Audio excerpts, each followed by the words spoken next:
we sat on the 14th of 2024, 2 days before June 16, and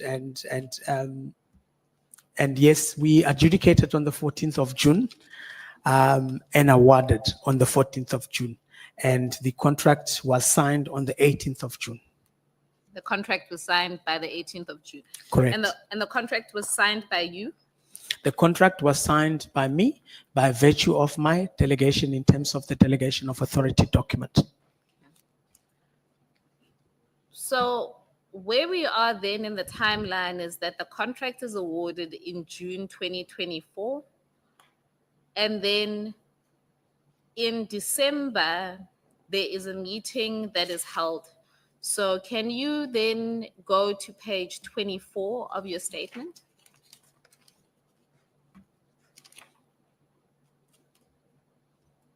Paragraph 47. I'm there. And then can you explain to us then what took place in December 2024?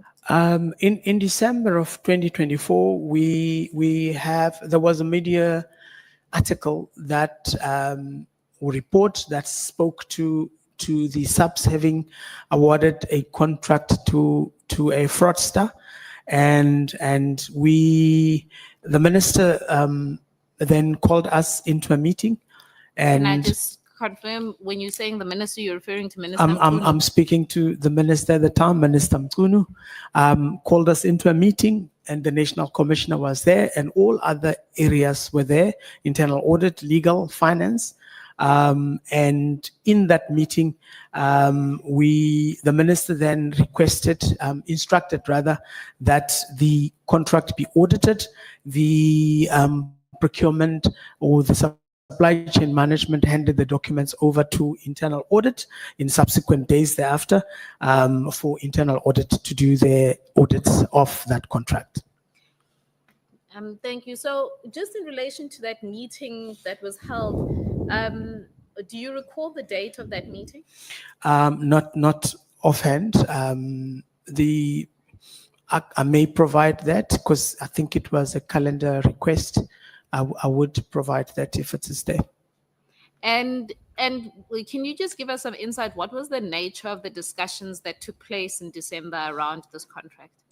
I may summarize it that the minister had indicated that there's an article that is uncomfortable with, that may bring the organization into disrepute, and he would like to get a briefing with regards to what's happening with that contract. The briefing was provided.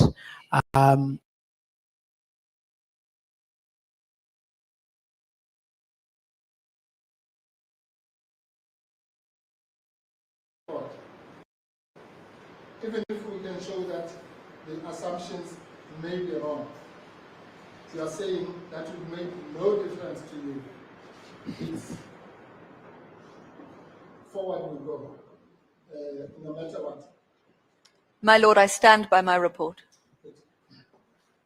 All right. 5 minutes time we are, Chair. Thank you, my Lord. Thank you, my Lord, for the warning so that I can wrap up the next point. Authorship and the standard issue with validity with you find that at 4.63. The cultural context we have dealt with is at page 62.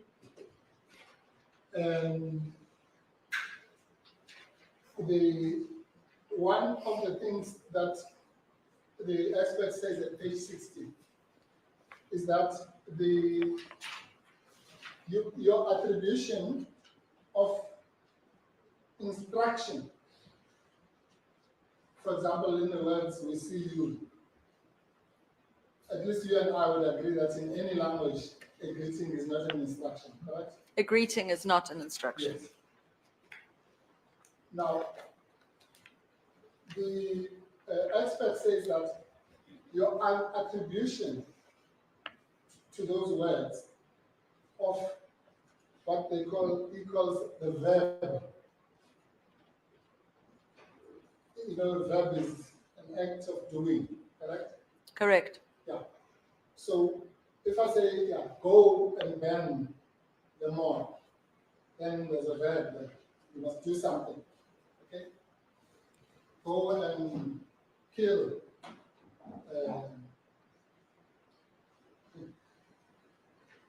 not the law this time, but go and kill anyone, then it's an act of doing. Yes, my lord. I know what a verb is, my lord. Yeah. I'm sure you do. And the expert says, for you, it is wrong for you to attribute in the words we see you some verb about doing anything, but when you understand what I'm saying. So, in other words, you want to change water into wine by attributing to a non-verb phrase a verbal action.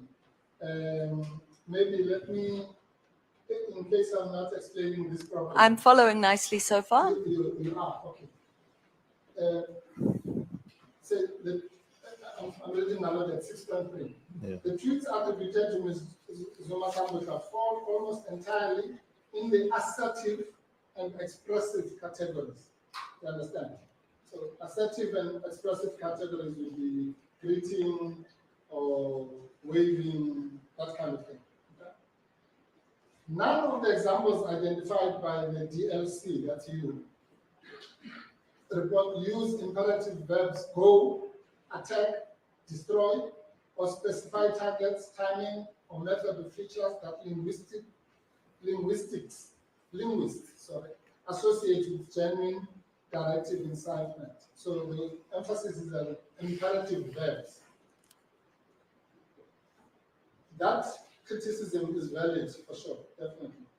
In other words, you attribute in a non-verbal phrase verbal action without telling us how. You're not a linguist, correct? No, my lord. Yes. But linguists would then explain, if there was an expert here who was a linguist, they would explain how you move from non-verbal phrase to a verb, if it exists. But you are not qualified to do that, correct? No, my lord. Yes. And yet you do it. You attribute to a non-verbal statement verbal action without any expertise to do so, correct? My lord, if I may Yes, of be course. given an opportunity to answer. Of course, ma'am. My understanding of both language and the law is that an instruction does not require a verb. For me, there is no question in my mind that the 28 tweets in totality of that 36-hour period call for action by inciting others to act in the manner demonstrated. And perhaps one of the most famous examples, my lord, was when King Henry II said about Thomas Becket, "Who will rid me of this troublesome poet?" It's a statement which has been included in many legal judgments all over the world on this exact topic, and confirms, my lord, that an instruction does not require verbs. All right. Do you know that in that expression you've just given, to read, R-I-D, is a verb? Yes, my lord. Thank you very much. If you can take Yeah. the break, and we'll take it from there, madam.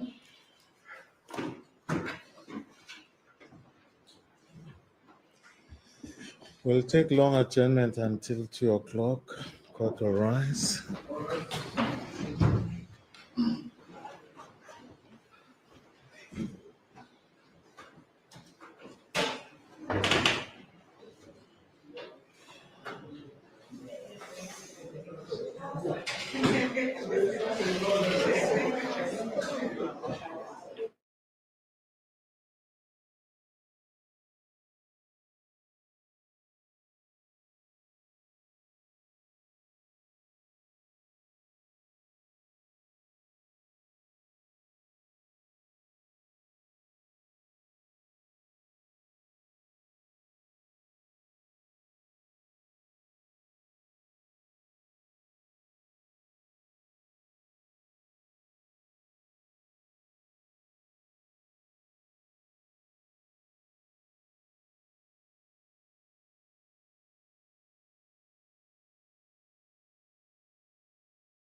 My work is easy because I use ClickUp. Here's how I keep track of all my tasks. I start by brain dumping everything I need to get done in a list view. Next, I set a priority and a due date to keep things on track. I create custom statuses to organize my progress exactly how I want it. I like to add the action items field so AI can show me the next steps. I add my teammates as watchers so they're in the loop.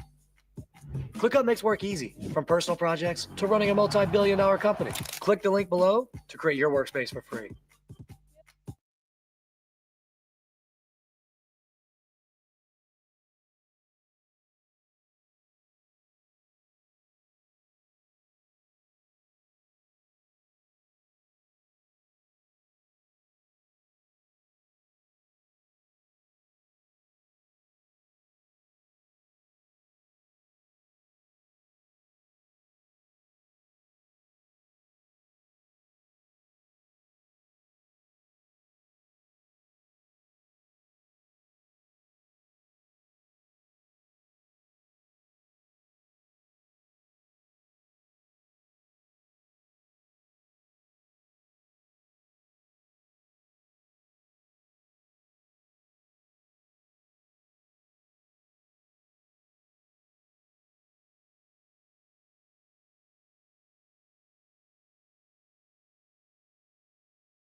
Give the gift of bliss this festive season from the Lindt Master Chocolatier.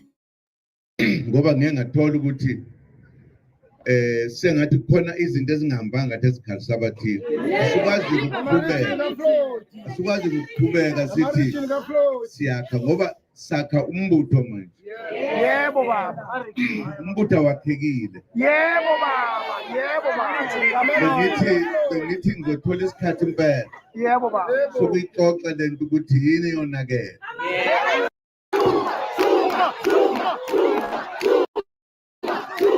Wanyamazane siyayabo wanyamazane shumile wanyamazane nesimbibo wanyamazane baphele sophena ngetoyitoyito kilo toyitoyito sophena ngetoyitoyito kilo toyitoyito wanyamazane shumile wanyamazane baphele wanyamazane byaniwabo wanyamazane nesimbibo kilo toyitoyito kilo toyitoyito kilo toyitoyito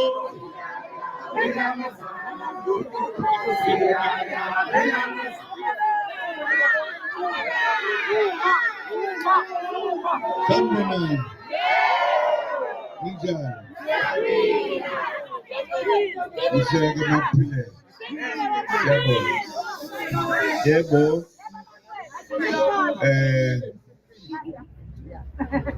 ngiyabonga kakhulu ukuthi sithole leli thuba. Yebo incane nje into engizoyisho njengoba ngimna lensizwa esiphethe la eKZN uMatingwa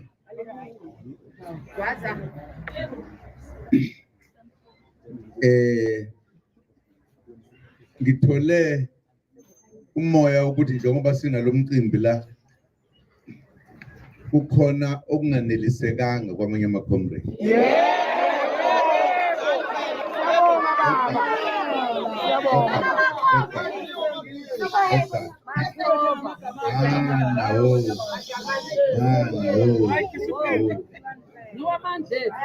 Yeah, ngithema ngikuzwa ke lokho sengithola ukuthi izinto ezenza ukuthi singaneliseki. Ngase ke ngithi kuma comrade angizwani nokuthi kube khona izinto ezinje. Ngase ngithi ke sengithatha isinqumo manje ukuthi siyawukhansela lo msebenzi.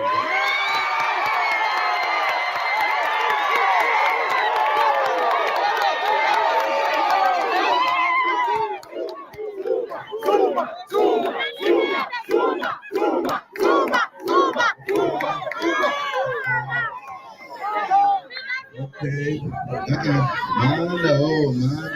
Sihambeni sibuyele emakhaya uzothi ke ukuhamba kwesikhathi silungise lento eyibonakelile le abakhala ngayo ukuze sikwazi ukuthi uma sizoba nayo le nhlangano sizohlangana njengoba sizohlangana nje kube yinto sonke esenelisayo. Ase ngithi ke ngizofisa nje ukuthi sisho lokho singenze enye into ngoba ngeke ngathola ukuthi sengathi khona izinto ezingahambanga ngathi ezikhalisa abathile. Asikwazi ukuqhubeka sithi siyakha ngoba sakha umbutho manje. Yebo baba. Umbutho wakhekile. Yebo baba. Yebo baba. Bengithi ngizothola isikhathi impela. Yebo baba. Sokuyixoxa lento ukuthi yini yonakele.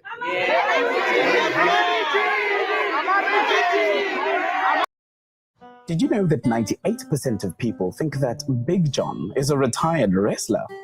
What they don't know is that that big burger is the music to your soul.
Ngeke kulunge kanjalo.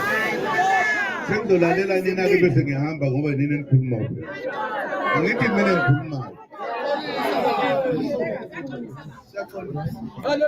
Sisala nelokhuzana nabaholi. So check ukuthi yini lebangela ukuthi ungahambi kahle. Ukuze silungise yonke into. Sikwazi ukuqhubeka kukhona abakhalayo.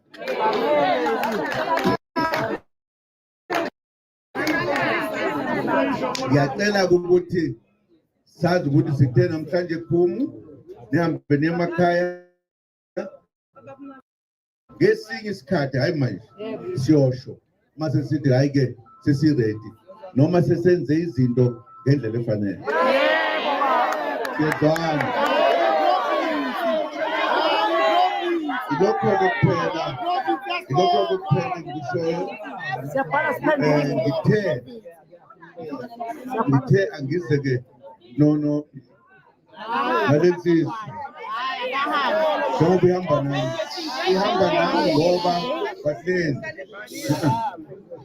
ngikuthanda ke lokho sizuthandana masizuthandana masenzinjalo sizwana uyabona masenikhuluma njalo nje sinebantu okukhuluma njalo sayizwa ukukhuluma njalo ile message nje ngithe angilethe la sikwazi ukukhuleka siye emakhaya nilindele into ezokwenziwa ngendlela efanele bese siyafana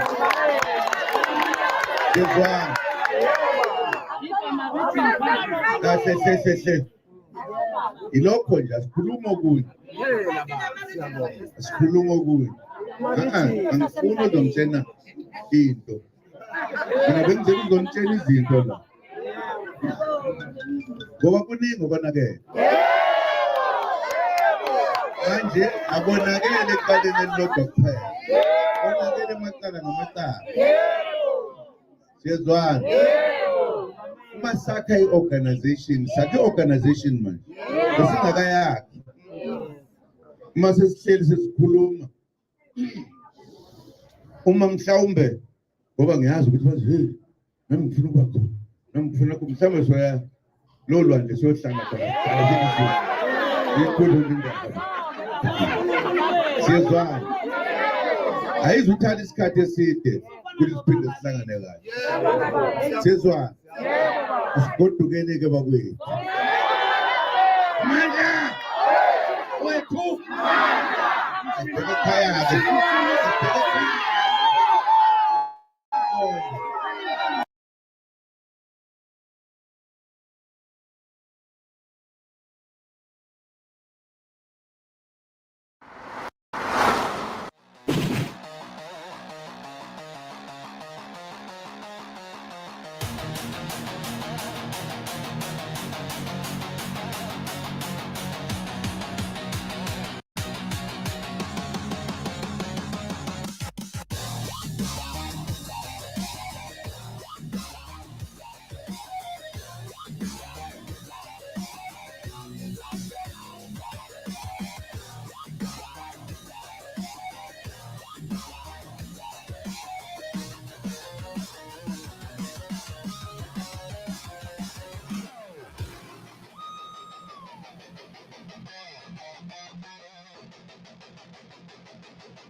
Let's go.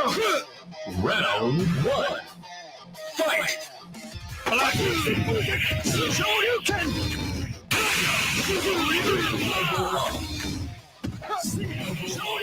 Shoryuken! Shoryuken! Shoryuken! Black Shoryuken! Spinning Lancer! Shoryuken!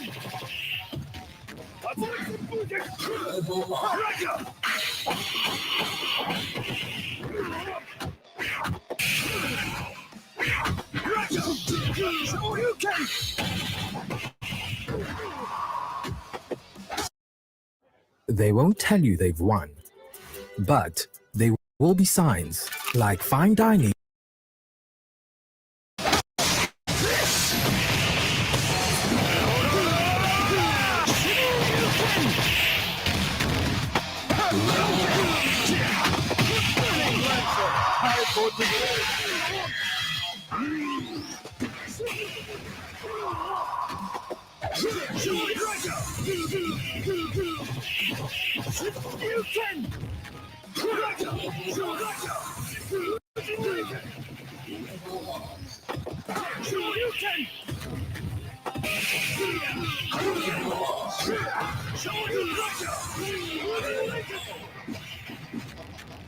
That's right!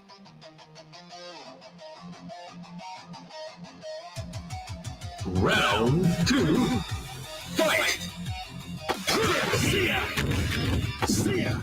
Shoryuken!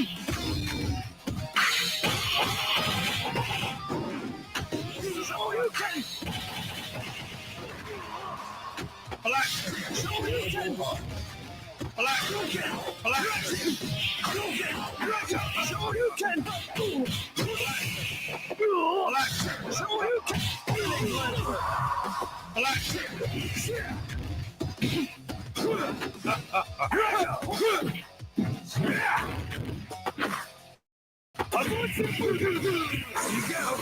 You can!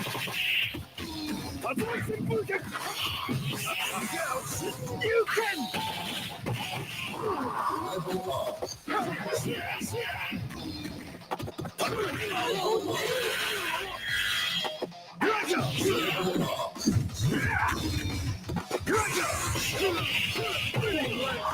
I'm sorry. Black. There you go.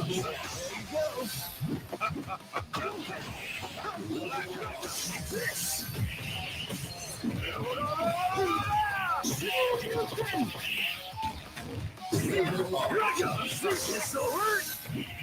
See ya. One all yours. See ya. This so hurt. See ya. Forward with the measure. Black. Boom, boom.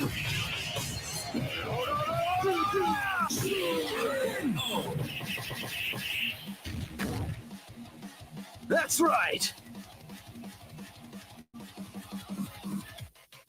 Round three. Fight.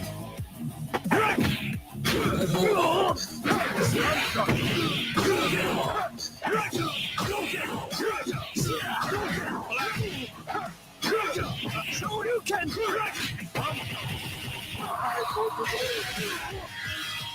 Black!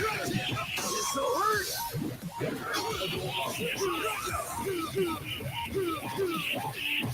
You can! Black! Get in the game! Black!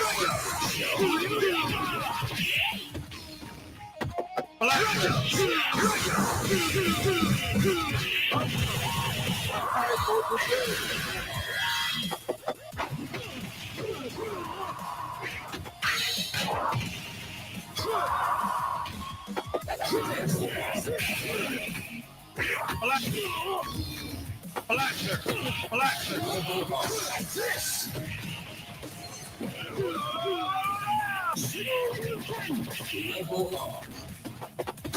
This.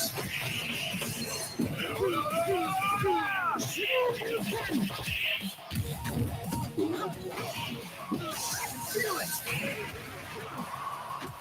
Black. can.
If you're an estate agent in Johannesburg and you're waiting on your commission, I know the feeling. What? All the best in your engagements. Oh, you want to say something? Okay. Sorry, Chair, to disturb the process. I think it's important that I put this message, which I received now, into the record. Yeah. As I'm eating there, I received this message from Paul Sullivan. Yeah. Get ready, you lying crook.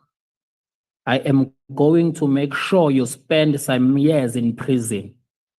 You were bribed by Mkhwanazi and Mabula.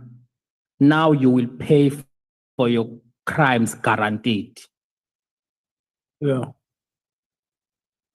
Okay.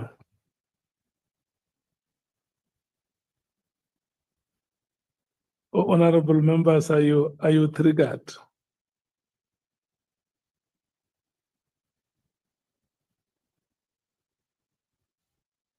But I had thought that Mr. Nkabinde has brought the message to our attention.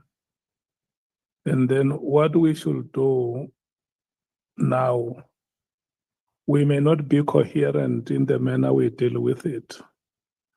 Let's think about it. And then we are together this week and next week when we are in a committee meeting dealing with these matters.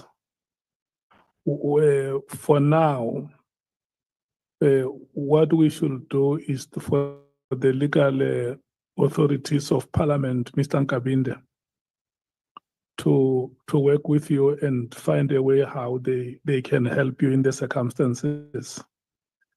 And then the committee will come and have a discussion on that matter and see how your rights as a citizen of this country are guaranteed. You know, when we fly that banner which says proudly South African, we also include you in that message. Yeah, Honorable Nomban. No, Chair, I know that it's not a meeting to discuss all these things, but we just want to put it to the committee that the sooner we call Paul O'Sullivan to come to the committee, the better. We've heard enough about this man intimidating people, running the show alone, putting his hands where he doesn't qualify to put hands. He must come here as a matter of agents. Before we close, he must come before this committee. We just want to put that on the record, Chair. Okay. Honorable Ngola. Thank you very much, Chair. In adding to what Honorable Nomvalo is saying, we'd already made a request for Mr. Paul to come before this committee. But I think, Chair, it is important to put it out there that we bear responsibility to protect the witnesses that are assisting the work of this ad hoc committee, and won't tolerate or stomach any form of intimidation if it comes out of a testimony that has been given before this ad hoc. We agree with you, Chair, that we're going to await the legal services department to give us available options to attend to the matter decisively, and if needs be, attend it aggressively. Thank you very much, Chair. Honorable Matthias. Chair, I think we must also note that this is not the first time that Paul O'Sullivan has sent such messages. There's a PMG recording when the police committee sat, I think it was in 2018, and he sent a similar message to all the MPs. So it's not just about the witness that is here today, but it's also about us as members of parliament and as members of this ad hoc committee. So a very strong message must be sent out to it. And I think we should also explore our legal obligations and options on what we can do about him outside of him just coming to appear here. We can't be threatened in front of the whole nation, actually internationally, by this Paul O'Sullivan. It can't happen. Okay. Honorable James. Honorable Sauls. Do you want to say anything on this matter? Ngisho ukuthi uzwile ukuthi iSouth Africa iconfirmile ukuthi khona abantu ababili abashonile eWestern Cape. Mr. Nkabinde should send a screenshot of that message to us so that we also have that on record. And I think the whole country will be watching. What will we as Parliament do? If there was ever a time to show the power vested in us to save this country and put South Africans first, it's now. Okay. We can't allow that. Thank you so much, Honorable Skosana. Thank you, Chair. And I guess Mr. Nkabinde must screenshot that before he delete the message. And I think as MKP, we've opened cases and the police acted. I am not taking interviews. We'll open a case against him. But here are the facts. Because we can't have I have stepped aside, intimidating parliamentarians and witnesses full here. compliance Like with the my resolutions of honorable, the National like honorable Conference and the colleague ANC. Matthias said in 2018, it did the same This thing. is my own decision. We cannot allow that, Chair. Hence, I said earlier, we should not be a banana republic or a mafia state. And I hope the police are watching this. And unfortunately, this human rights issue sometimes take time for a person to be arrested. But if I was in charge of the police, or if we're in America, you will be arrested tonight. Thank you. Honorable Shongwe. Chair, just to emphasize on Ubabu Nkabinde, I think when you are screenshotting, just don't only screenshot where there's a name. Kindly screenshot where there is numbers as well, where we can see it's his numbers. You are our guest, so for this Paul O'Sullivan to understand, Africans are no longer playing.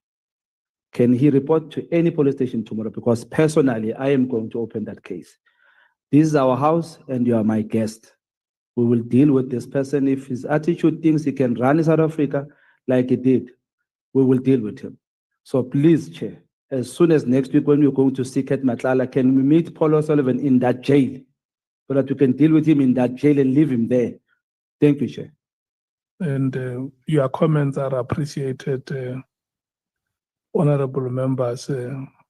There are South Africans who lost their lives.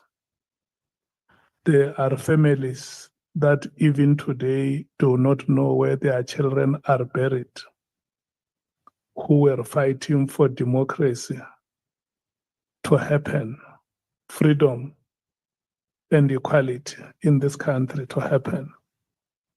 And there shall never be any individual citizen that can arrogate all the rights to himself or herself. This country and its constitution and all pieces of legislation are in the name of the citizens of this country. So when President Mandela said, "Let freedom reign," he meant exactly this, that South Africans must enjoy every imprescriptible right in their own country. There must never be any hindrance. There must never be any boundaries to the enjoyment of human rights.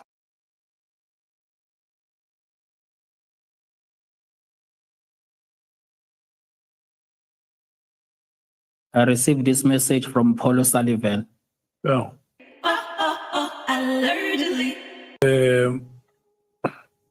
Honorable Souls and Mr. Nkabinde, your time starts now. And the best I can do from this table is to wish you good luck. All the best in your engagements. Oh, you want to say something? Okay. Sorry, Chair, to disturb the process. I think it's important that I put this message, which I received now, into the record. Yeah. As I'm eating there, I received this message from Paul O'Sullivan. Yeah. Get ready, you lying crook. I am going to make sure you spend some years in prison. You were bribed by Mkhwanazi and Mabula. Now you will pay for your crimes, guaranteed. Yeah. Okay.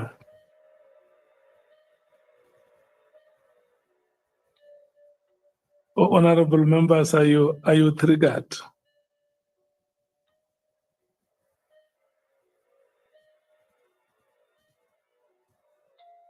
But I had thought that Mr. Nkabinde has brought the message to our attention. And then what we should do now, we may not be coherent in the manner we deal with it.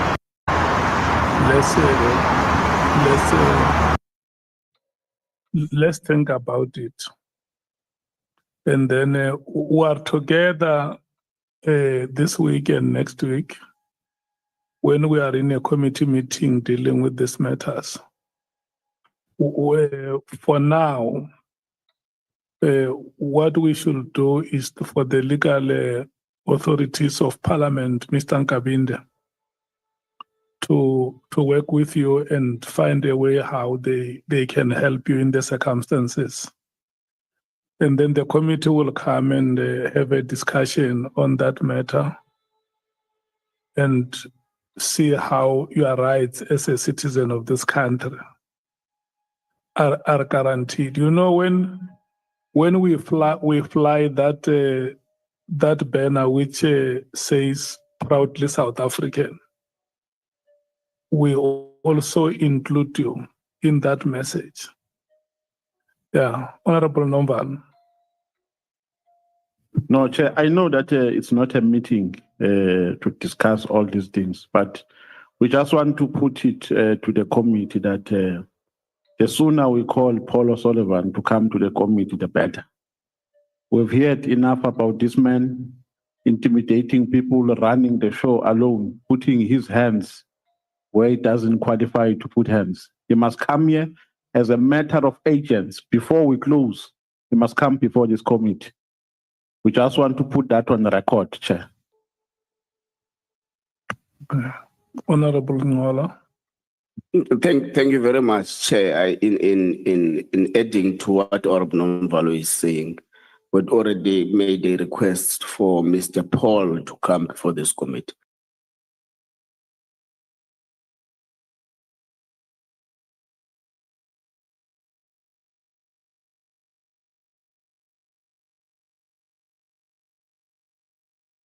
You know your business better than anyone, right? So why not build an app to run it with Base44? This finance app solves your business headaches, tracking invoices, managing clients, keeping payments in check, all in one place. Go to Base44 and write your prompt, what your app should do, how it should look, and the problems it should solve.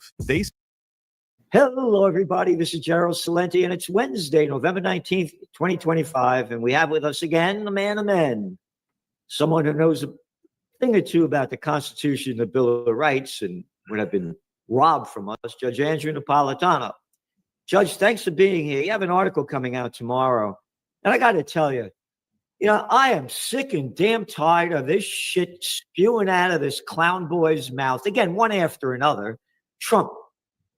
Hey, I'm the president. I'll tell you what to do. I'll tell you what to do. I mean, this is a lot of crap. We live in a dictatorship. And you have an article coming out tomorrow, what the founders feared. The means of defense against foreign danger have been always the instruments of tyranny at home. And that's exactly what we have. You go on to say America today would terrify the founding fathers. I got to stop right there. It terrifies me. It terrifies anybody with an open brain. You go on to say armed troops roam the streets. Heil Hitler, put on your mask, beat up anybody you want for any reason. I will tell you what to do. I am your president. Anyway, in major cities, masked government agents arrest people without probable cause and disrupt the public speech that the president hates. That the president hates. I hate the president. How about that? Anyway, and fears. And the president kills foreigners on the high seas whom he says might commit crimes should their small speedboats miraculously make it 1,500 miles to the United States. I had a great man on yesterday who he wrote me a letter, literally an old-fashioned letter in the mail. He's the sheriff of Santa Cruz County, Arizona. But before he was the sheriff, he spent 25 years in the Drug Enforcement Administration, and he was one of the senior supervising agents. Did he blast the daylights out of Trump for killing people? He said in his years, if anybody shot at a drug dealer who was not engaged in violence, that person would have been prosecuted for attempted murder. And now we have the president murdering these people. He just was absolutely terrific. He also told me there's no question but that the CIA was involved in running drugs from Mexico to the United States, that he and his team personally arrested a CIA agent, and the CIA broke into the jail to try and get their guy out, and they didn't succeed. He was absolutely marvelous, but it was terrifying, as you've just pointed out, that the president can kill whoever he wants. He also told me those boats can't go more than 50 miles, meaning they'd have to stop for refueling 25 times before they could make it to the United States. They're pleasure boats. They're not boats that you would use to transport something 1,500 miles. He also said that the procedures are very, very clear for DEA, for Coast Guard, and for Navy. You cannot stop a boat on international waters. You can only stop it in territorial waters of the United States, and you have to have probable cause to do so. And carrying drugs is not a capital offense. The president can't kill these people. So he was absolutely terrific. It's dreadful what's going on. The article talks about these other things as well. So one of the things that I discovered in my research is that, watch my hand. If you go like this, like you're high-fiving to a ICE agent, and they take a picture with the software that the federal government has given them, they have your fingerprint, your facial structure, and your iris structure. Iris structure in the eyes is unique to every individual, like fingerprints. They can't get that legally without a search warrant. But if they come up to you in the streets and wave at you and you wave back or just look at them, they get all this information on their own in utter and complete violence of the Fourth Amendment. That's what Donald Trump has visited upon us. And of course, they do their arrests with masks on to terrify the victims, and so that the victims cannot identify them in court because they had masks on when they were arrested. There is no city, town, or state police department that authorizes wearing of masks. Only the feds. And it's disgusting. And again, drug dealers, you mean what they call how about big pharma? How about those drug dealers? Right, Yeah, right. those are the drug dealers. Don't forget to get that Operation Warp Speed injection. Remember that one that Trump sold? Yeah. Operation Warp Speed. Oh, how much did Pfizer make on that? How many tens of billions and billions Well, and billions? you know, it's even worse than that. Not only did Pfizer make hundreds of millions of dollars, but the government enacted legislation which Trump signed that immunized them, meaning if you got sick and died from the injection, you can't sue Pfizer. Yeah. And you can't sue the government. It was reprehensible what happened in those days, and they cowed hundreds of millions of Americans into doing this. Yep. I was at Fox at the time, and Fox basically said, get an injection or don't come to work, and show us the proof of the injection. How disgusting. How disgusting. A little goddamn clown tells you what to do. Hey, you get that shot, all right? Or you don't come to work. America. This is no America. This is a damn dictatorship. It's why I wrote the article to demonstrate how far we have come from the Constitution that Madison gave us. The framers wouldn't recognize, forget about technology and buildings and all that, but just in terms of personal freedom, the framers simply wouldn't recognize the country that as it has evolved. But I must tell you, I agree with everything you're saying. The leaps and bounds away from freedom and toward authoritarianism under this presidency are greater and more pronounced than anything I have seen in my life. And I have been, like you, been monitoring this for 50 years since I graduated from law school. Yeah, I'm only at it for 45. You stinker. You're claiming you're younger than I am. I still love you. I mean, you were ahead of me thinking. Back then, I was killing environmental legislation when I was the chief government affairs specialist for the chemical industry. Yeah, I just didn't start growing up until my my early 30s. You have the subtext of the Madisonian model was that the feds need the permission of the states or the people to do nearly anything. Safety was left to the states, and there'd be no troops on the streets as colonists from Boston to Charleston had endured with British soldiers. And the Fourth Amendment, guaranteeing the right to be left alone, would apply to all persons and keep the government away from the people's persons, houses, papers, and effects without search or arrest warrants. But 120 years later, the Madison model has been discarded. We now have the Wilsonian model named after Woodrow Wilson, which basically says the federal government can do whatever there's a political will for, except for the express prohibitions in the Constitution. It's a radical, radical expansion. I've often argued that as bad as FDR was, we wouldn't have even had an FDR had we not had Wilson. Wilson changed the vector of the country from small government to big government in his horrible, miserable 8 years in office. But without getting too personal about him, the states have no say anymore. The people have no say anymore. The Congress is totally co-opted by the people that finance their campaigns, and almost all of their campaigns have been financed by the Zionist billionaires who put Israel above the United States.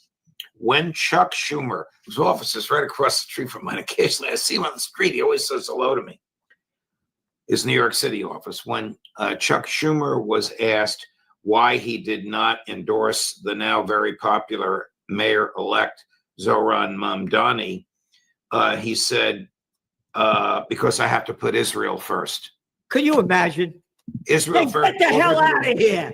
Go Right. to Israel, you little. Hey, I'm Chuck Schumer.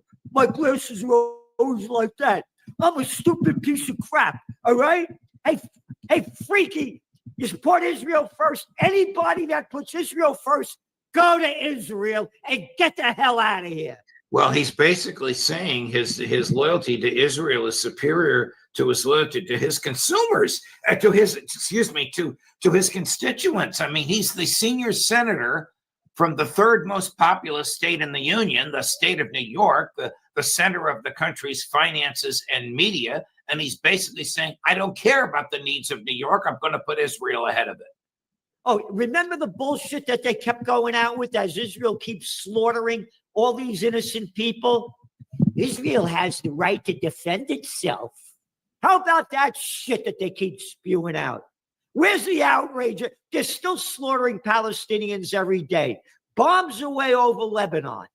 Oh, they call Hezbollah a terrorist group. Oh, you mean the Lebanese people that threw Israel the hell out of Lebanon in 2006 after they had invaded it for about 20 years and kept stealing property? Why? We can steal anything we want. God gave us this land. Yeah, shove that crap up your ass. I'm tired of this shit. Tucker It's stealing our money to do it. That's the other thing. So Tucker everybody go to work. I want your money so I can give it to Israel to keep killing people. Man, you're 100% correct. Tucker Carlson points out that as dangerous as the Zionist oligarchs are, their Christian nationalist enablers are as well, because they subscribe to this Mike Huckabee nonsense that God the Father gave Benjamin Netanyahu Israel 3,000 years ago. I mean, this is laughable. You can't even say it with a straight face. But Tucker is right, because this ideology predominates in the Republican Party. It is openly embraced, never mind Huckabee, by the Speaker of the House of Representatives, who's third in line to the presidency and has enormous power. He sincerely believes this nonsense. Well, a clown. You look at this guy, a clown right in front of your eyes. A little jerk of nothing. Nothing. And going back to Trump, how about this other law that you're passing about? You have in your article about what you can say about in September, Trump directed federal agents to disrupt speech that is anti-Christian, anti-capitalism, or un-American. And how about anti-Semite? Look what he did to all these college students in colleges. Right. He restructured financial aid radically in order to coerce the colleges to punish students who stood on college property and waved Palestinian flags. Yeah. Absolutely protected speech. And now he forced Columbia University, which has a large Palestinian and a large Jewish population, to punish those students who wave Palestinian flags and call for a two-state solution.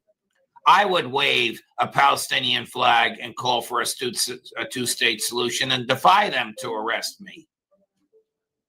And now what's he do? Look what he just did to that woman from ABC. He said, "Quiet, piggy." Wow. Yeah. And he's going after ABC because of his support for that guy. The prince over here from Saudi Arabia. Well, the prince that ordered a reporter for the Washington Post to be butchered, literally to be cut up with a chainsaw. Yeah. A bone saw in pieces small enough to carry his body out in a suitcase. This is disgusting, but this is what happened. And Donald Trump's CIA, this happened in 2019 when he was 17 when he was president. Donald Trump's CIA said the prince ordered it. Yesterday, Trump said the prince didn't know anything about it, and who are you to embarrass him? Embarrass him? Wait a minute. He brought this on himself.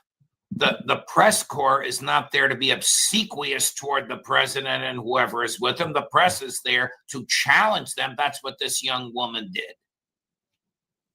And now he's going after ABC. Well, he's not going to get the first base on that, but he is going to cause them to spend a lot of money on legal fees. Yeah. And it'll shut them up in a lot of different ways too, because they'll be afraid to keep going. There's no, again, everybody go to Judging Freedom. The people the judge has there. And again, subscribe to the Trends Journal magazine. We're giving you what nobody else does. There's no journalism anymore. The bigs own everything. They own everything. And now you got this guy Ellison, this pro-Zionist that owns Paramount and CBS, and now maybe CNN. I don't think he's, Barry Weiss. I know the people that are bidding against him for CNN. I don't think he's going to get it. I hope not. But Barry Weiss and Ben Shapiro, if you really want to raise your blood pressure, get the clips of the two of them last weekend at some Jewish gathering here in New York City. These two clowns are actually in favor of suppressing the speech that you and Tucker Carlson and I and the people that are watching us now and agree with us have uttered. Yeah, no, it's disgusting. Very dangerous. What's going on. Very Just dangerous times. Just terrible. And it's only getting worse. Again, this guy, this Trump, he's nothing more than a dictator. The arrogance that he has and how he, imagine calling a woman piggy. Oh, and how about this other clown boy? Do you remember the former Treasury Secretary Larry Summers? Oh, now God. he's resigning? What, because he was screwing little chicks under the Epstein thing? I don't know exactly what he did. Oh, but now he's resigning? Oh, the Epstein files that the brother, Mark Epstein, says that they probably redacted most of the names from it? That's Well, we'll see. We'll see what comes out. I predicted this morning on Newsmax that there will be huge redactions. Yep. Larry Summers is also the former president of Harvard University. Yeah. Clown show. Judge, thanks for being here. Thank you for all you're doing. And everybody go to Judging Freedom if you want to. Who you got coming up, Judge? Two of your absolute favorites, and they both are big admirers of you personally and of the Trends Journal. Colonel Douglas McGregor and Phil Giraldi. I love the two of them so much. I inadvertently said on air Phil McGregor, and the chatters corrected me immediately. Judge, it's two different people. Well, your articles are published in the Trends Journal this week, and I've published Phil Giraldi's articles. But that guy writes, holy boy, nobody puts it out like he does. He is fearless.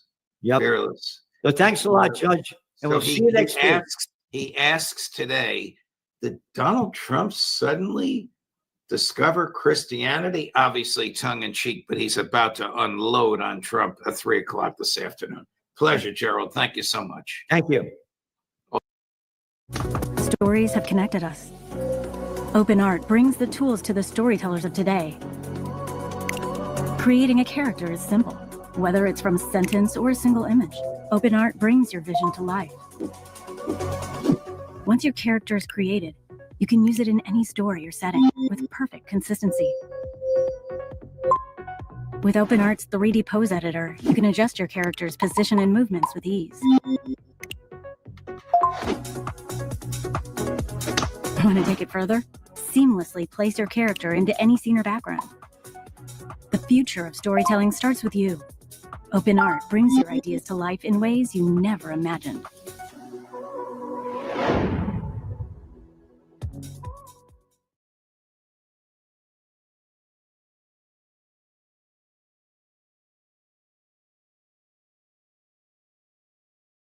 Summer's heating up, but your tech spend doesn't have to. Sizzle less, save more with Braintree. From spreadsheets to sunsets, get gear that keeps up, whether you're on the grind or on the couch. Laptops that mean business. Headsets that bring the party. Tech for every Mzansi moment. Braintree. Smarter tech, cooler prices. Shop now.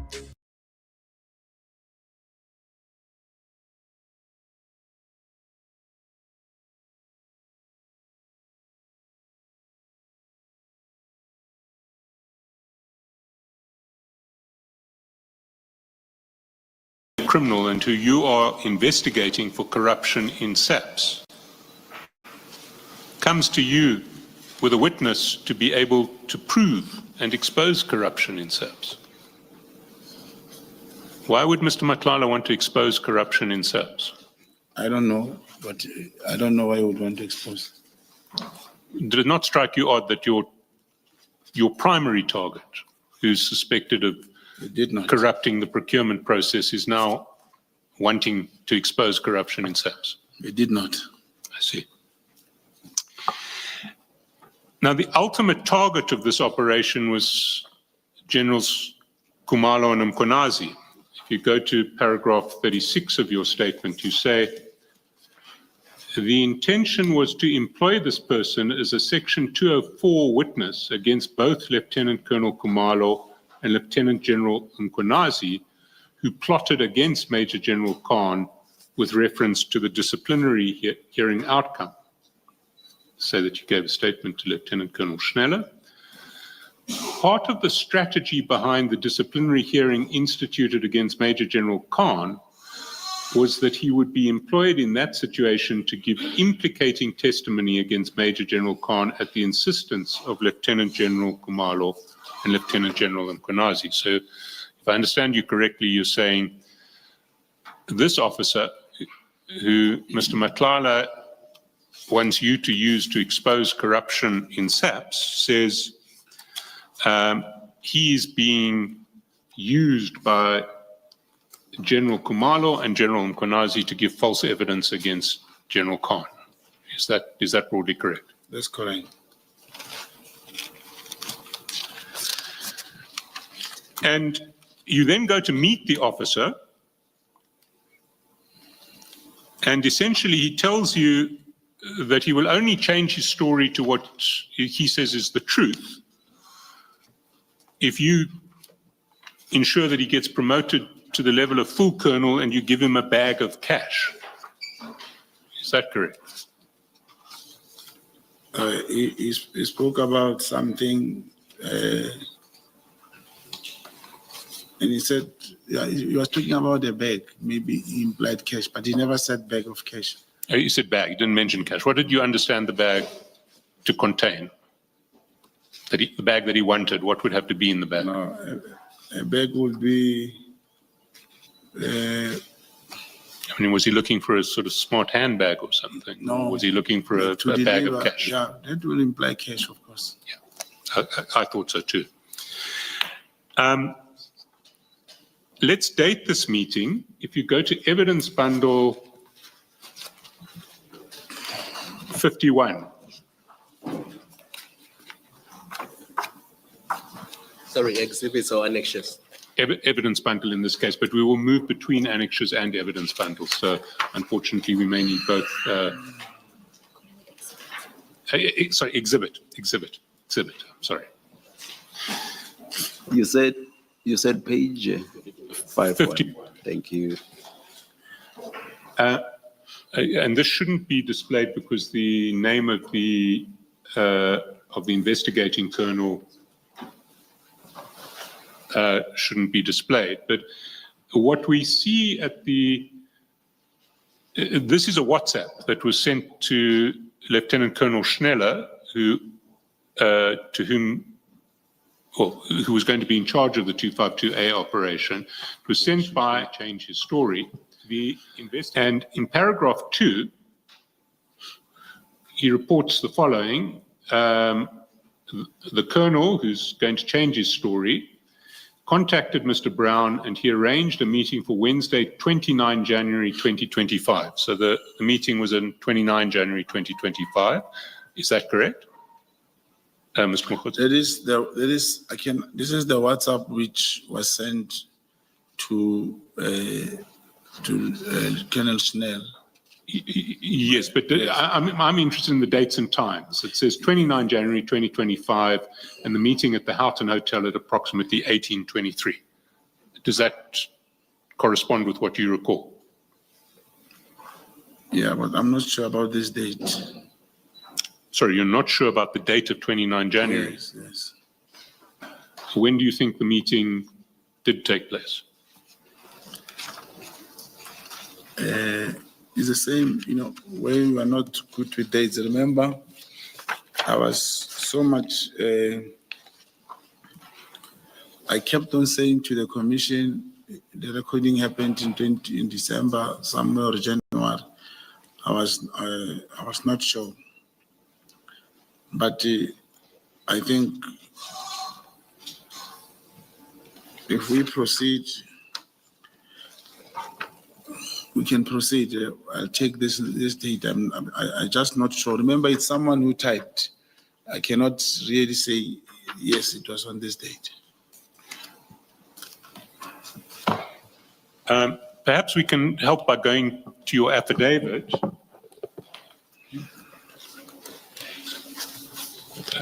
Which is in the exhibit bundle at page 43. That's correct. There, yes, it confirms on the affidavit.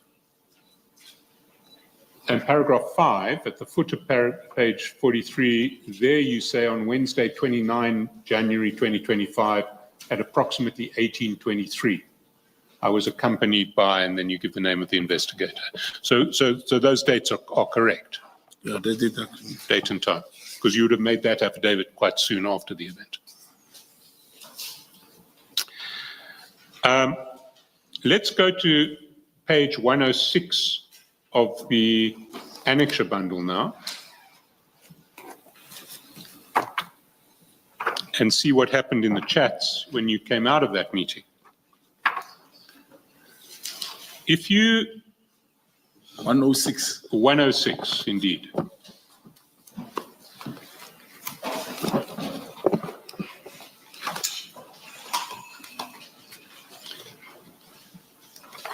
If you go down to 2015, so that would have been less than 2 hours after your meeting with your source started. At 2015, you text Mr. Matlala and you say to him, the meeting was positive. Are we referring to the same meeting?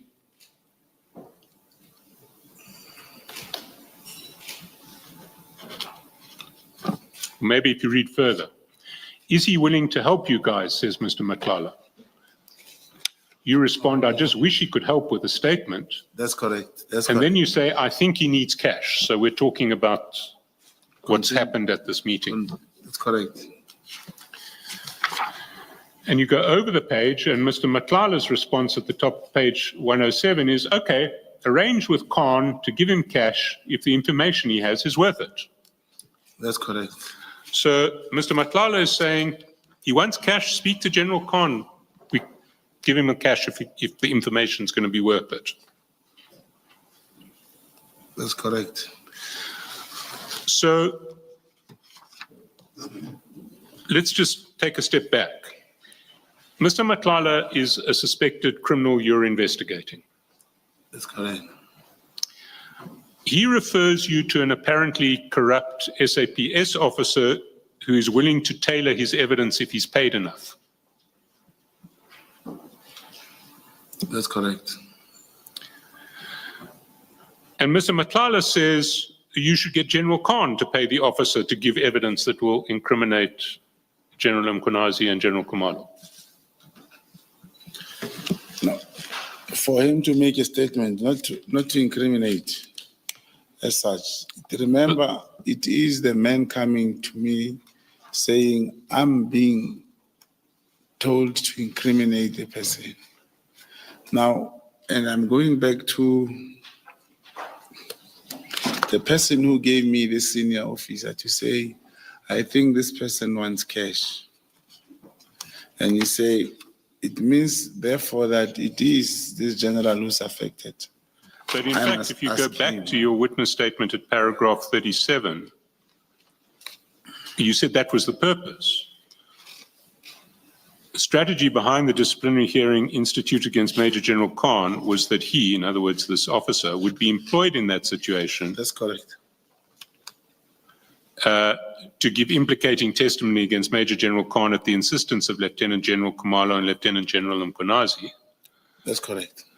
And so the whole purpose of this operation is to expose Lieutenant General Khumalo and Lieutenant General Mkhwanazi, is it not? Yes, it's to use this statement correctly. That's And correct. you want to use it as a Section 204 witness, you say in paragraph 36. That's correct. And that presupposes that there will be criminal charges against Lieutenant Colonel Khumalo and Lieutenant General Mkhwanazi. It's true. Because you don't have 204 witnesses unless you're in a correct. criminal case. That's correct. So let's scroll forward a little bit in these chats to page 114.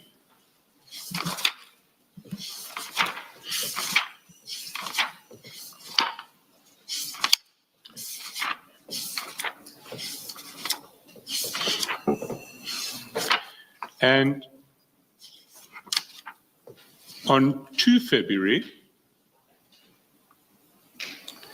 at 12:27, Mr. Matlala sends you a story about the plot against General Khan being exposed. It says, breaking, police witnesses change statements for promotion.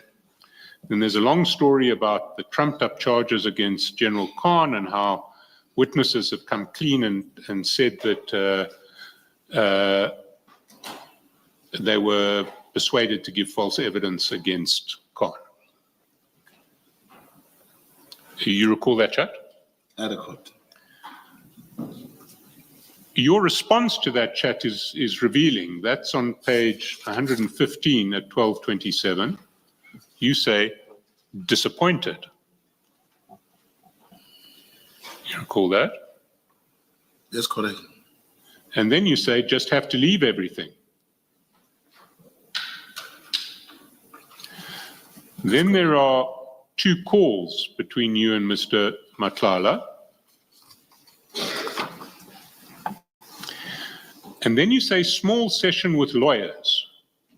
All of this is happening almost immediately. What was the small session with lawyers you were talking about? Just that there was no session with lawyers. Sorry, there was no session with lawyers. Yeah. There wasn't one. There was no.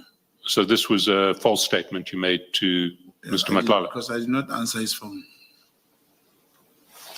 So you were just explaining why you didn't answer his phone. That's correct.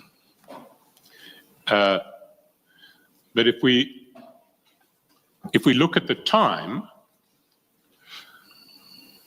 the text that you sent to him was at 12:27:52. His calls were at 12:27:56 and 12:28:05, and then you respond to him again at 12:28.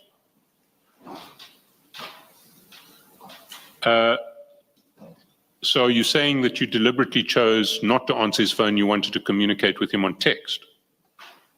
And you need to have a reason to explain that. It's not that I did not. I wanted him to tell me what he was saying. Sorry, you wanted him? To perhaps tell me what he was saying. I did not take the call at that time. Well, he then says this is in your favor, actually. It disrupts their plan against Khan. He says that to you. You see that? He said that to me. Yes. Why would he think that disrupting a plan against Khan is in your favor? He was referring to the publication that you just showed. But why would it be in your favor to disrupt a plan against Khan? I don't know why he sent me that message. You respond to him by saying maybe, but that's not my plan. So you're saying it will disrupt the plan against Khan, but it wasn't what you had in mind. Is that correct? That's correct. What did you have in mind? When I say maybe. When you say, but that's not my plan, what was your plan? Does not my plan is the response that I gave to Kate. And now the question is, what was my plan then? Well, let me put to you what I think your plan was and why you were disappointed. Your plan was always to use this case to target General Khumalo and General Mkhwanazi. You accept that? That was your plan. That's not the plan. The reason I said I was disappointed, remember, I did write in my statement that I leaked with whatever, that how we recorded the person. And it quickly appeared on the news that the same person who gave me information about the plot, it is now known. I was pretending as if I don't know. And I was disappointed. As if you don't know what? That this information leaked.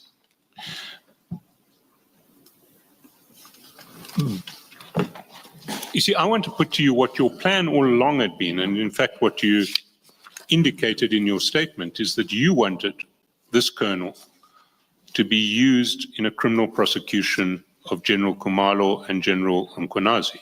That was your original plan, was it not? Yeah. Commissioners, when you refer to the text here, I'm saying, because you also mentioned... No, I'm asking whether that was your original plan. We'll talk about the text later.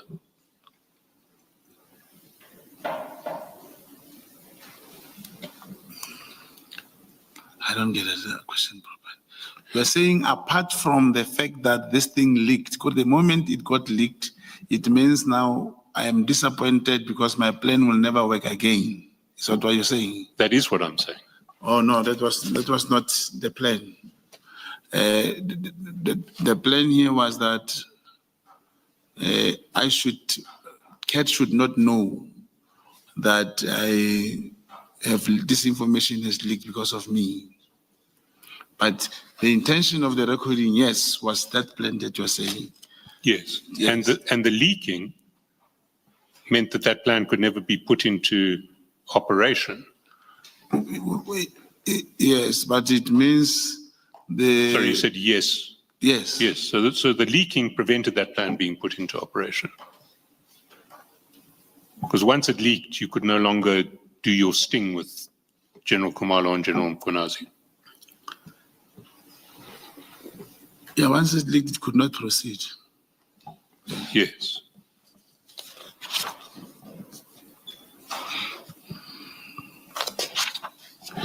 Why were you targeting General Mkhwanazi and General Khumalo? No, I did not target them. They made themselves the target by planning with the person. I see. Yes. So you're saying they told this person to give false evidence about what happened in that drug bust in 2021? That's what he told me. That's what I recorded out of him. It's not. It is now my statement, but it is now said in the commission like that because he said that. See, did you bother at the time before you tried to target General Khumalo and General Mkhwanazi this way to check out what story this witness had told when the drug bust happened in 2021, long before he'd had contact with either of the generals? No, I didn't. You didn't? No. So you didn't investigate this apparently corrupt cop who comes to you from Kat Matlala who says, I will change my story if you pay me enough money because General Khumalo and General Mkhwanazi are making me tell a false story. You didn't investigate what he'd said earlier. Yeah, now here's the situation. It means this senior officer, he may have his original statement, which when he got to Devon, they said he must change. He will change the statement. Then he comes to me and says, So he made a statement back in 2021. Then he meets the allegedly corrupt generals Khumalo and Mkhwanazi, and they lean on him to change the statement in 2024, to make a new statement that's false. And then he says to you, I'll go back to my original true statement if you give me a bag of cash. Is that what you're saying? He never said, it's not said. He just said, he never mentioned or implied the original statement. He spoke about changing the statement which was given to him in Durban. So not knowing whether he would go to the original statement or not. Now, if he was present at a drug bust, you'd expect that a statement would exist from him that was taken at the time of the drug bust, would you not? That's correct. Did you not ask to look at that statement to see what he said on the day, several years before he had had any contact with General Khumalo or General Mkhwanazi? No, I did not ask him. Maybe we should look at it now. Can you go to Exhibit Bundle 211?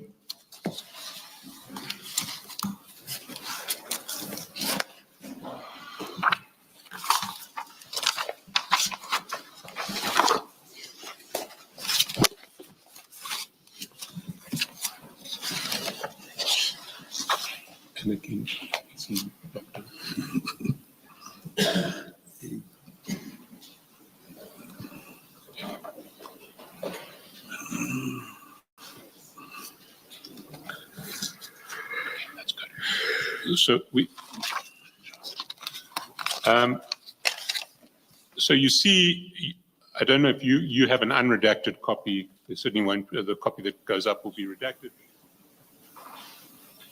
You see that date? That's correct. And across the top it says Boyson's Cas something something stroke, and at the end of it it says 21. That's correct. So this is the statement that he gave in 2021 at the time of the drug bust. You say that's correct? That's correct. And you will accept that that was long before General Khumalo or General Mkhwanazi could have had any contact with him in relation to this matter? It's true. So let's see what he says. Go to paragraph 5, the foot of page 211. 211. That's correct. The driver of the truck which was containing the drugs was pointed to me, whom was already placed under arrest, and members informing me that they're awaiting the photographer to come take pictures of the said packages of drugs which were placed inside a police bakkie. While the scene was being explained to me, I was surprised to see one general of intelligence. Now, would that be General Khan? I cannot confirm. Are you aware of any other generals of intelligence who are alleged to have been present at the scene? Oh, yes, it was him. So it would be General Khan. He's the only general of intelligence at the scene. While the scene was being explained to me, I was surprised to see one general of intelligence who never introduced himself to the members on the scene and started dictating and giving instructions that members who found the said truck with drugs be arrested. So he wants the police officers who did the drug bust to be arrested. The suspect, brackets driver, who members already placed under arrest, was released from the scene as a suspect by the said general. So the driver of the drug cargo, who'd been placed under arrest, was, according to your source, released from the scene as a suspect by General Khan. And the truck which was containing the said drugs when it was stopped was never booked into SAP 13. So the truck containing the drugs was never booked into a SAP warehouse. And then your source continues. As an experienced investigator, what I observed happening there at the scene is only abuse of power and rank, which I don't know why it was done. I informed all members placed under arrest that they need to open a case of defeating the ends of justice against the said general. So this man says, immediately after the event, I told everyone there we must open a case against General Khan. I was not happy, since I noticed what was happening is a cover strategy to protect the driver of the truck found with drugs and the origin of the said truck and drugs. Fact that members are manipulated and power of rank is used to achieve unknown or ulterior motives is unacceptable and needs to be dealt with within the should be parameters of the law, as what I observed transpiring on the said day was that some individuals are above the law, and it irritated me seeing that members enforcing the law being abused by seniors within the police. And then it's signed, and is that the same man who came to you as the source in the 252? That's correct. So this contemporaneous statement made by that man says that General Khan should be charged with defeating the ends of justice and that he's abused his authority and suppressed an arrest and a drug bust. And the only false evidence that this man was ever going to give was the false evidence that you and Mr. Matlala were hoping he would be paid for to exonerate General Khan and to implicate General Kumalo and General Mkonazi. You accept that that's? No. So where was the false evidence?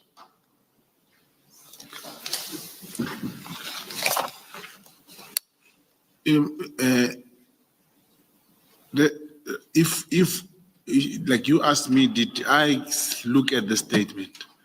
I did not. And therefore, I wouldn't have known any other statement except what he was telling me. And he was one of the witnesses during the disciplinary hearing. So I did not have any other statement, and it is not. I did not even ask him what is your original statement. He said, "Look, we're called to Devon. This is what they said, and they want us to implicate the man." See, now that you know what his original statement was, do you accept that if your plan had gone ahead, false evidence would have been given against General Kumalo and General Mkonat by this witness who was going to be paid in the scheme? Should we had agreed to pay him? Because there was not an intention to pay. Should the trial, what we wanted charges been laid, it would only came out during trial when this statement is provided. I see. Now this plan to trap General Kumalo and General Mkonazi was a plan that you executed with a double set of misrepresentations. First, you say you masqueraded as Mr. Matlala's ally. You said you were an agent who was pretending to be Mr. Matlala's ally, but you weren't actually. Is that correct? That's correct.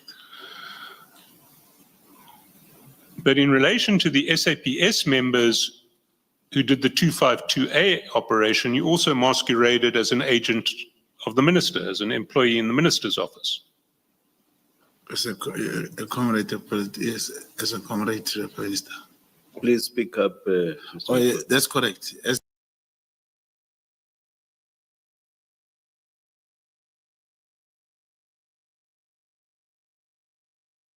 Yes. So, as a 13-year-old, you would have been an Umkhonto Wesizwe operative in the SDU in 1993, as a 13-year-old. No, I was not 13 years old. I know you, Commissioner, you are bringing it on the basis of my birthday era. I was not actually born in 1979. I was born in 1977. So that's another lie in your affidavit when you said you were born in August 1979. That's another lie. No, Commissioner, it's not a lie. Commissioner, my ID number, my date of birth in the Home Affairs, even my mother knows. I was born in 1977. It is just an error of 1979 from the Home Affairs. And from the Home Affairs, Commissioner, we have tried in so many ways to rectify that. At the moment, you cannot say, I was born in 1979, and then when someone wants your ID number, then you put 1977. Mr. Mokgotsi, it's your affidavit which you signed, and you say in that affidavit, I was born in August 1979. That's correct, Commissioner. So that is incorrect. You were not born in August 1979. And I was born, it's not that it's incorrect. I'm saying due to the ID number, my ID number, is incorrect from the Home Affairs. From the Home Affairs. And I grew up like that. And actually, I was born in September 1977, 22 September, not August. But the error that came from the Home Affairs, there was no way I could reverse and change it. Okay, let's move on from that. Thank you. Do you have any form of policing training? Formal policing training? No. Do you have any form of intelligence gathering training? Any formal training? Clandestine training, yes. Formal, you mean with qualifications? Yes. No. You don't have qualifications? No. The training was different. Do you have any form of qualification that involves forensic investigations? No. But now you want this commission to believe that in 2020, you were hired to investigate irregularities within crime intelligence. Commissioner, that is a fact. An irregular, the task was given to me, and for the commission, more clarity. It was not the first time. I just could not put. It's not in the statement. It was not the first time I was tasked to do any mission or a job for the crime intelligence. What qualifies you to conduct that investigation? My basic training. I have basic training. Which is what, Mr. Mokgotsi? What is your basic training? On counterintelligence, crime intelligence, and counterintelligence. Where did you learn that? We were more than a team of 10. Commissioners, when you get that training, even the pre-1994 arrangement, will have a class, you'll be sent from one place to another place. You'll be tasked, look at this car, look at these people from KZN, or look at whatever that was required. And after that, you will be tasked. So that is counterintelligence training to look at cars? No, Commissioner. I don't, Commissioners, I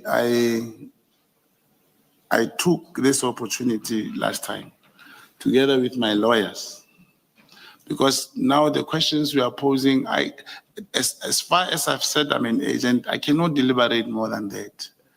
I cannot go deeper and deeper into that on my side. We took Senior Counsel Churchillson to meet with my handler at the hospital. He explained to him when I was registered and what happened after deregistration. And it's not only him. I also did job with a mission between 2006 and 2008, proper one, with the former Divisional Commissioner, General Bob Mhlanga. As I was saying earlier here, to corroborate information into evidence, if one is allowed, I can bring those Let me people. interrupt you, Ms. Mokgotsi. I said short answers. I don't want you to go to 2008. I want to give Mr. Cheskelson his time back. Lastly, you said to Chair, you want this commission to believe that you are a contact agent. That's what you said in your response to the Chair.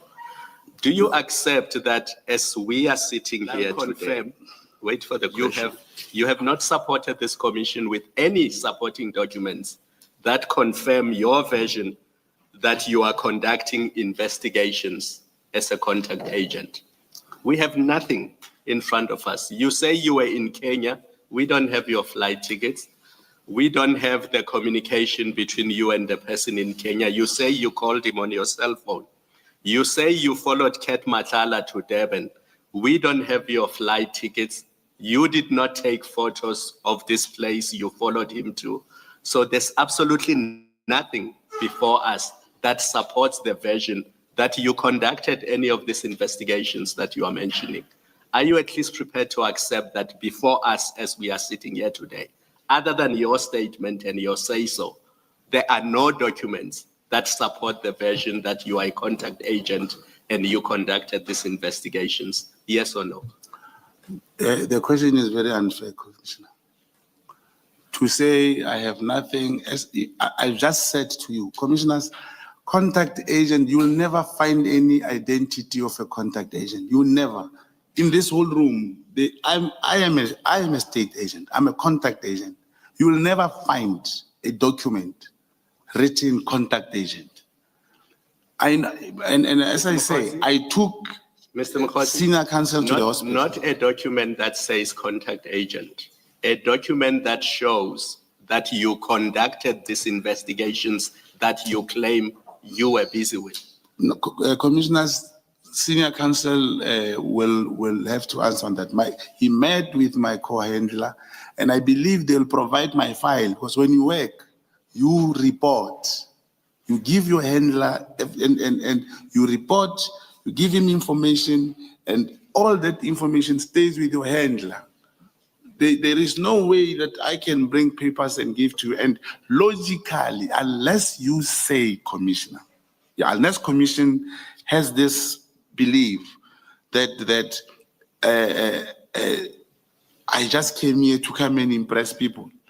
I said, I did section 252A, it is with Ludi Schnell. The commission found it there. I recorded someone and this happened. Commission found it there. I said there is Boko Haram's thing within the crime intelligence. I didn't tell you where to go. I can tell you now that you must go to the analysis department. You will find that thing there. That's how a contact agent works. You cannot find anything written. But I thought because I saw here in this bundle, there is a letter from crime intelligence. I thought we will talk about it. I just don't want to go to it before we get there. I'll answer about it. I'll provide you answers. Okay, you will never get a paper, anything, unless you meet with my co-handler who will provide you with a file. Mr. Mkhotsi, if you're not going to answer the question I'm asking you, maybe let's leave that there. I want to give Mr. Chaskalson his time back. All right, thank you. Thank you, Chair. In fairness to Mr. Mkhotsi, I must confirm that we did interview in a hospital a man describing himself as Mr. Mkhotsi's co-handler with the name that has been shown to you. And he did confirm that he had been running Mr. Mkhotsi as an agent. We have certain questions we'd like to ask that man, but we're waiting for him to recover from his health condition. Thank you for that, Mr. Chaskalson. Mr. Mkhotsi, I want to talk today about your signal communications with the minister. And to begin with, I want to put to you the proposition that Signal is a more secure app than WhatsApp. Would you accept that? It's not, repeat the question, that Signal is a more secure app, secure against against interception than WhatsApp. It's correct. And it's an app that is generally used for clandestine communications. I don't know about that. Well, you are an agent, are you not? I know of Telegram. Telegram? That's what you're saying, yes. Do you use Telegram in your clandestine communications? It is used, yes. And I know it is used, but I'm asking, do you use it? I sometimes use it, correct. And do you have access to a Telegram account that you could share with the Commission? Not at the moment.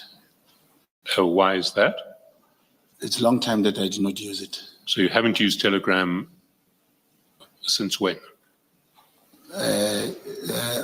Depending on the mission, for that particular purpose, I'll use Telegram. If there is nothing related or needed for that. Was it this year, last year? I can't remember. Mr. Mkhotsi, you must have a broad sense of when last you used Telegram. I mean, maybe at tea time you can open your phone and look at what your Telegram account says.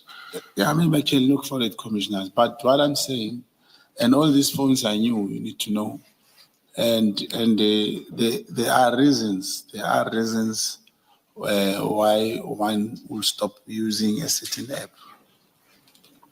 Like in the case of Telegram, there were very few people using it in the network. Everyone will use a WhatsApp or Signal. So when you stopped using Telegram, what platform did you use for your clandestine messaging? WhatsApp. WhatsApp? That's correct. But you communicated with the minister on Signal. Was that his choice? It's not his choice. I also downloaded the Signal because he was using Signal. Sorry, I didn't hear your first half of that answer. You also downloaded Signal. But you downloaded Signal. Yes, he's using Signal. He was using Signal also. Yes. Did you download it for the purpose of communicating with the minister? Not only that, then other few people also. Do you remember when you downloaded Signal? I can't remember. When the minister, did you have Signal on your phone when you first started communicating with the minister? I really cannot remember, commissioners. You know, I'm saying most of the time I'm using the WhatsApp. And some of the apps, like you are referring to Signal, I don't know if, I believe I downloaded it somewhere last year, the Signal. And as you scroll the phone, you start seeing people who are also using Signal. Then that's when you start greeting a person to say, hey, are you on Signal? I'm also on Signal. But presumably the minister is also on WhatsApp. That's correct. Why did you communicate with him on Signal? We also communicated on WhatsApp. It was not only on Signal. Like I said, when you scroll the phone, you start seeing people who are using Signal. I understand that, but why did you choose to communicate with the minister on Signal? Why did you send Signal messages to the minister rather than WhatsApps? You start seeing him using your Signal and you greet and say, hello, are you also on Signal? And you start talking. There's no specific reason that we must talk on Signal. So you use WhatsApp and Signal interchangeably? That's correct. When I'm not just that I don't have Signal anymore also. And if I understood you correctly, that when you went on to Signal, you realized that the minister was also on Signal, so you reached out to him on Signal. That's correct. Can we go to the first Signal text I want to discuss with you? It's at page 52.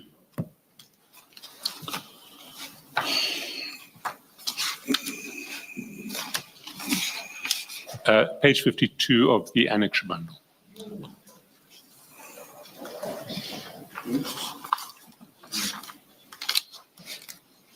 That's correct. And we touched on it, I think, 2 days ago. You'll recall just below Monday, December 23, so it's 23 December 2024, that would have been, you sent the minister a message saying, we got a breakthrough. You recall that? Oh, this is not, I'm looking at the wrong bundle, sorry. Page 52. 52. Okay. Annexures bundle. I was looking at the exhibits bundle also, Mr. Mokotsi.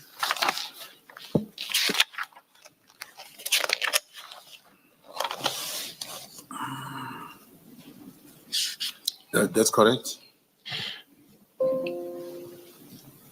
Now, in relation to this breakthrough,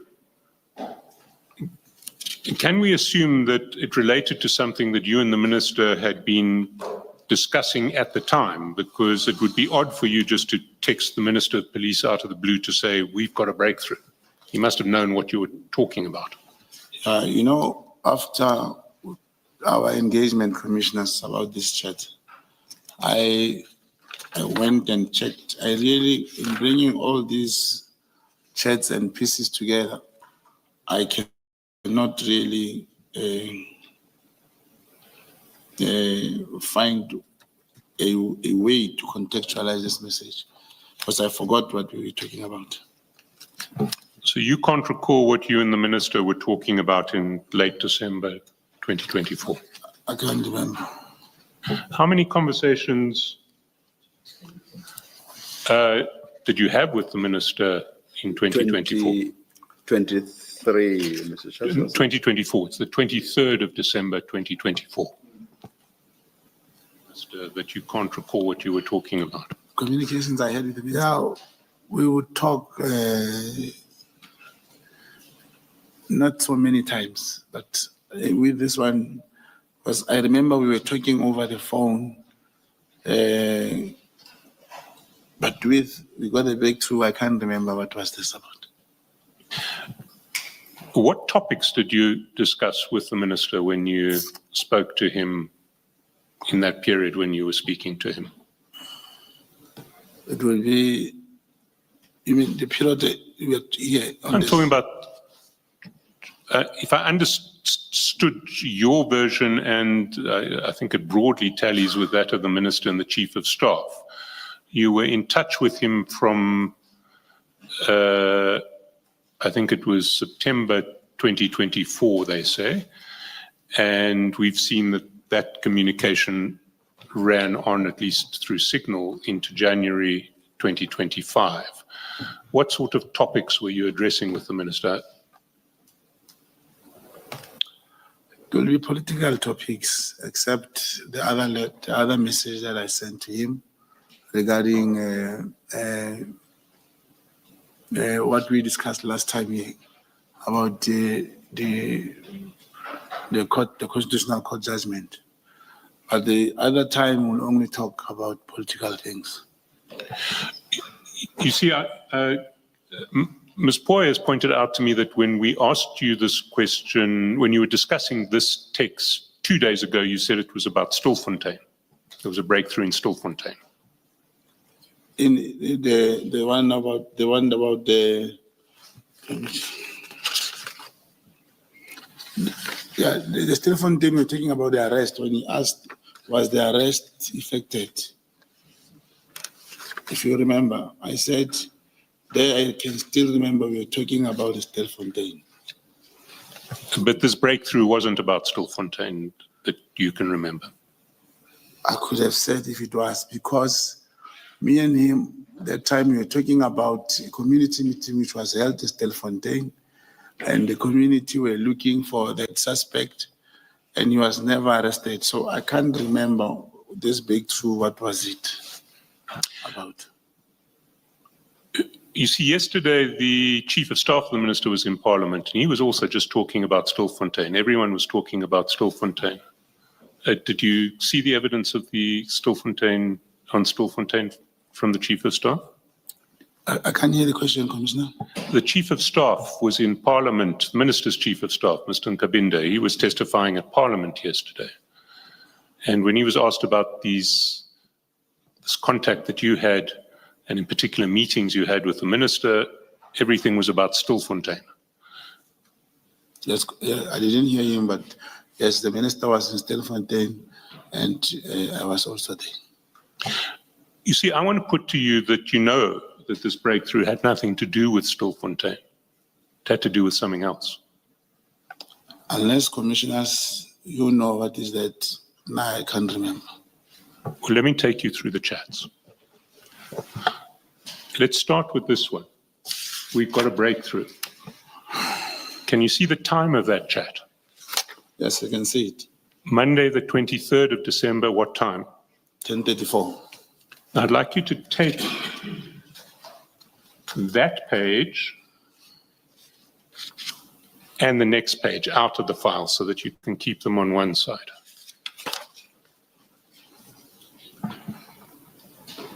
Yes, I can see them. You've got page 52 and 53 out of the file. Yes, yeah. I mean, I actually want you to take them out of the file because I'm going to take you somewhere else in the file, and I want you to be able to look at both at the same time. Tate. Absolutely.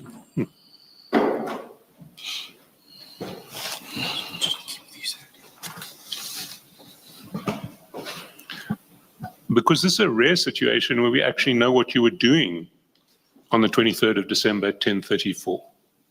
Can you go to page 45?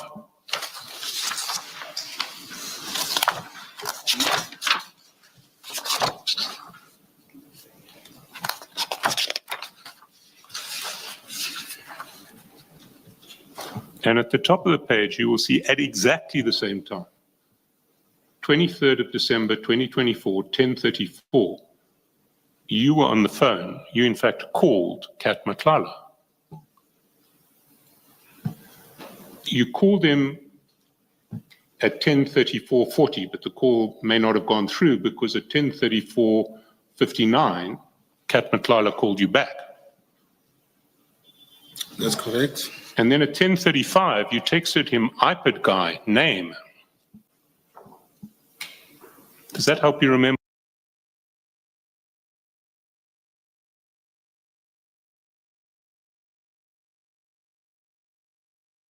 I'm Sora 2, the new AI in town. We're not afraid. Artlist got them all. Sora 2 is now on Artlist. You now have the most advanced AI video model on the market at your fingertips. Get incredible realism with fully integrated sound. You keep the frame, I keep the story. Build your own world with multi-shot stories and character consistency for any genre, all based on your prompt. So go to Artlist and start creating without limits.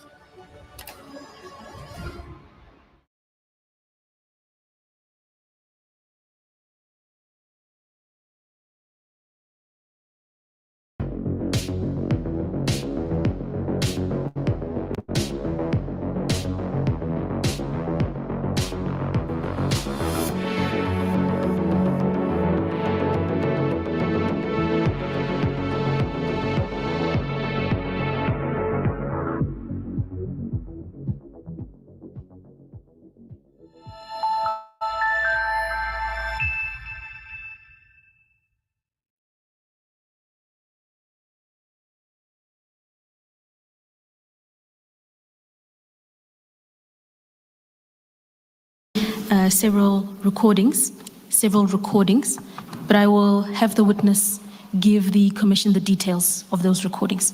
Okay. Witness C, please confirm that the commission has been provided access to these recordings that are about to be played. Thank you, commissioners. Yes, we have provided the commission with the recordings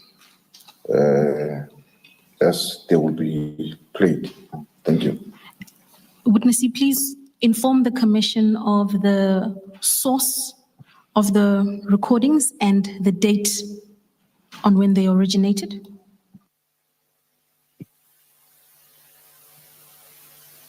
Commissioners, the recordings were recorded by me with my cell phone, and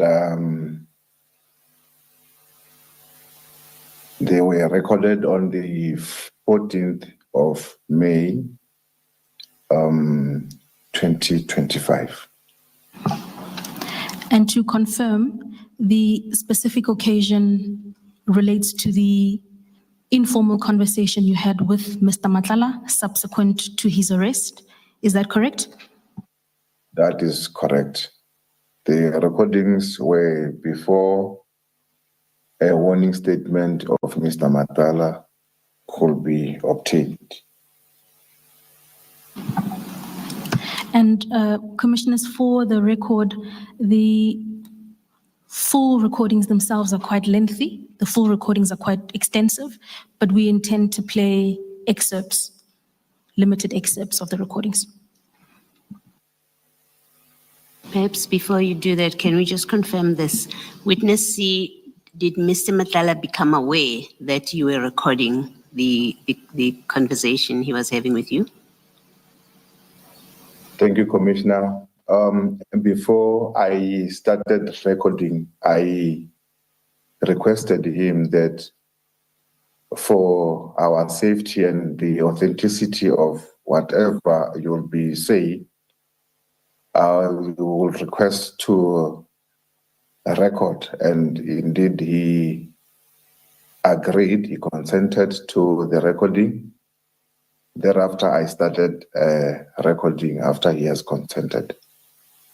Thank you.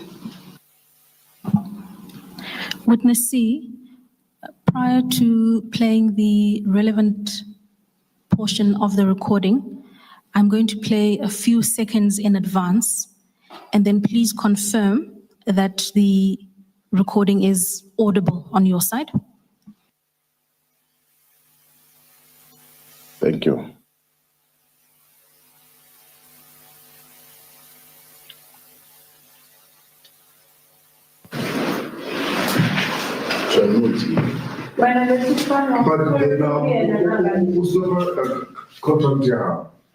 Whereas you just told us for it, you funded it. Yes. I can't quite hear. I don't know. There's something with the sound. Sorry, Commissioner, sorry, Chairperson, I didn't hear that. I'm saying I can't quite hear. There's something with the sound. Something offish or whatever the correct word is. Perhaps I'll ask the IT support team to decrease the volume just a smudge. We'll try again, Chairperson.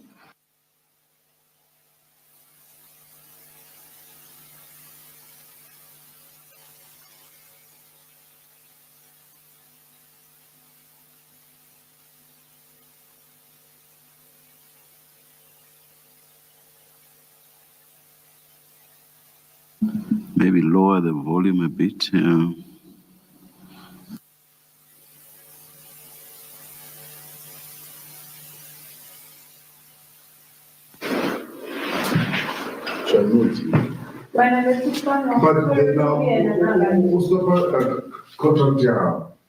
Whereas you just told us for it, you funded it. Yes. The flight and stuff. Yes, meaning it's biting me from one room against that smile. That's why I didn't say. I was in talking about I look at my phone, you can open and see. You can take the gig in meeting today to Brown Water. It was pacing this to the minister.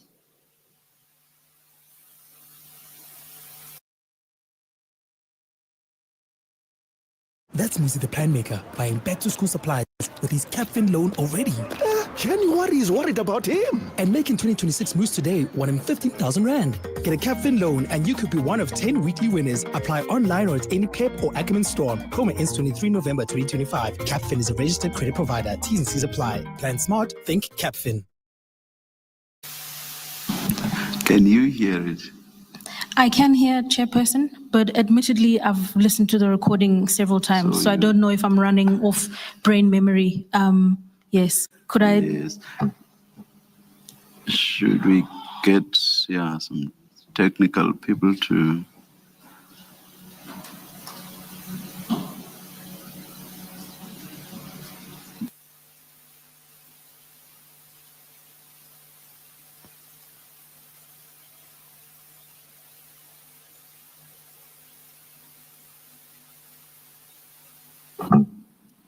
Chairperson, an indulgence, please. Could we